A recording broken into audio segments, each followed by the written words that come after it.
रावी पार से हिसाब किताब। बाबू दीनानाथ ने अपने बेटे श्रवण कुमार की शादी मास्टर राम कुमार की बेटी उषा से तय कर दी। मास्टर राम कुमार बड़े खुश थे। पढ़ा लिखा कर बेटी को बीए कराया था, ऊंची तालीम दी थी और सबसे बड़ी बात कि उषा ने नौकरी करनी चाहिए थी तो उन्हें रत्ती भर ऐतराज नहीं हुआ, फौरन इजाजत दे दी। फिक्र थी तो बस ये कि कल कोई वर अपने आप चुनकर न ले आए। आखिर थी तो बच्ची ही। कदबत निकलने से बच्चे समझदार नहीं हो जाते। लेकिन उषा ने इस तरह की किसी शिकायत का मौका उन्हें नहीं दिया, बल्कि दो एक बार जब उनके रिश्ते की बात चली तो उषा ने गर्दन झुका के बड़े अदब से कह दिया, आप मेरे लिए जो भी सोचेंगे मेरे सिर आंखों पर। उषा को नौकरी करते 3-4 साल हो चुके थे। घर का बोझ तो उसने संभाल रखा था, लेकिन उसका बोझ मास्टर राम कुमार पर आहिस्ता आहिस्ता भारी होने लगा था। उषा के रिश्ते की बात कई जगह चली और टूट गई। हर जगह उनकी बेटी के दाम लग जाते थे। कोई 50,000 का दहेज मांगता तो कोई लाख का। जिन्हें नकद रुपए की जरूरत नहीं थी वो बेटे के नाम स्कूटर या कार मांग लेते थे। यहाँ सोने और जेवर देना तो आशीर्वाद की बात है, फिर आप ही की बेटी तो पहनेगी। देर सवेर तो इसी के काम आएगा। सच कहिए तो मास्टर जी अच्छा बुरा वक्त किस पर नहीं आता। उस वक्त माँ बाप का आशीर्वाद ही तो काम आता है।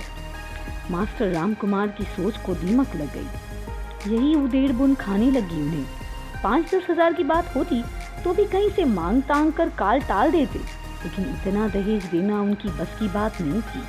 उन्होंने तो जो कमाया था वो सब उषा की पढ़ाई लिखाई में खर्च कर दिया था।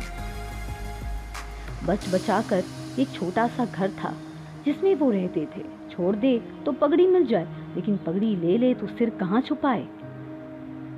और अचानक दीनानाथ मिल गए। दीनानाथ की बोर्ड रंगने और लिखने की छोटी सी दुकान थी, लेकिन व्यापार अच्छा चलता था। आजकल आए दिन रास्तों के नाम बदलते रहते हैं। म्युनिसिपल कमेटी में अच्छी खासी साख थी उनकी।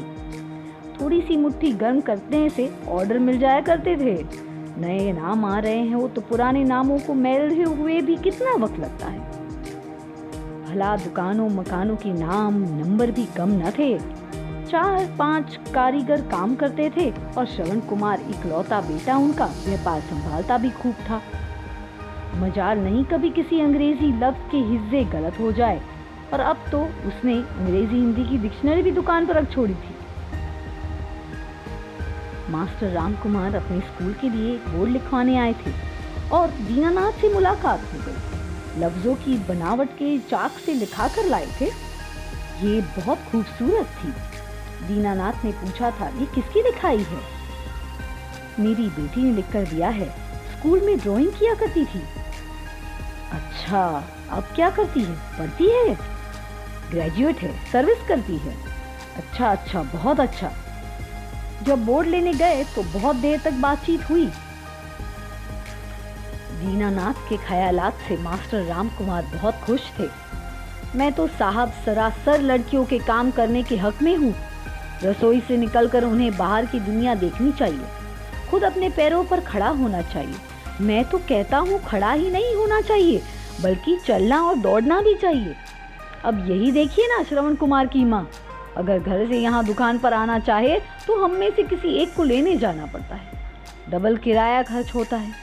कैसी पिछड़ी हुई बात लगती है मास्टर राम कुमार जी। दोनों में जम गई। एक दिन दीनानाथ मास्टर राम कुमार के यहाँ चाय पीने गए। उषा से भी मुलाकात हुई। फिर एक दिन मास्टर राम कुमार दीनानाथ के यहाँ खाने पर आए। उषा भी साथ थी। दोनों परिवार मिलकर बहुत खुश हुए।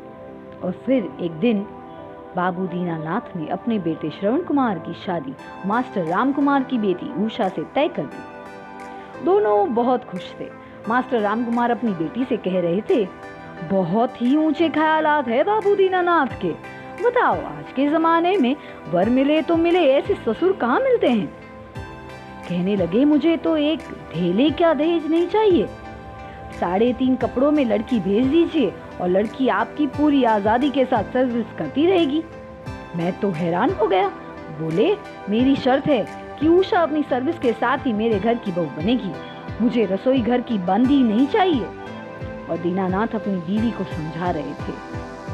नाराज क्यों होती हो भाग्यवान, तुम्हारे लाया सोना कहाँ बचा? कुछ दुकान बनाने में उठ गया, कुछ टैक्स चुकाने में। हम तो सांस लेता सोना लाए हैं दहेज में, पेंशन बंद गई। 1400 रुपए महीने तनख्वाह के लाएगी और ड्राइंग भी अच्छी है उसकी।